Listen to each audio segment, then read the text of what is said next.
اللہم صلی علی سیدنا محمد وعلی آلہ۔ آقا جی نے ایک امت کو بشارت دی، پیشن گوئیاں دی، کہا کہ اس کی خوشخبری ہے جس کو سنت طریقہ اچھا لگے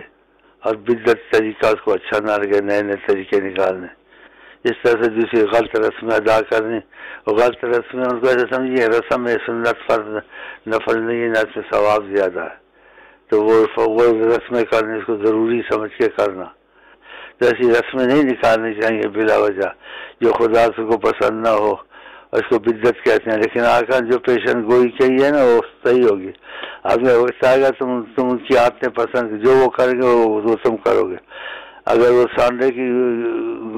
یعنی بل میں گھسیں ادھر بھی تم گھسو گے۔ اور استغفر اللہ کہا کہ خدا خاطر نے اپنی ماں کے پاس طرف آیا، اس نے استغفر اللہ کام کیا، اگر کوئی آیا تم میں سے بھی ایسے ہیں جو اپنی ماں کی طرف جائیں گے اور ان کی تکلیف تم اتنی کرو گے، وہ ہو رہی ہے آج کل، لیکن جس کو خدا توفیق دے نبی صلی اللہ علیہ وسلم کی سنت کے طریقے کرے اور نئے طریقوں پر نہ چلے تو اس کی خوش قسمتی ہے کہ خدا رسول کی محبت میں اس کو اضافہ ہوگا، خدا رسول کے طریقے کو پسند کرتا ہے۔ آپ نے کہا من تشبہ بقوم فہو منہم، جو تشبیہ کا جس قوم کی وہ اسی میں سے، ہمارے میں سے نہیں ہے، اگر ان کی عادتیں پسند کرتا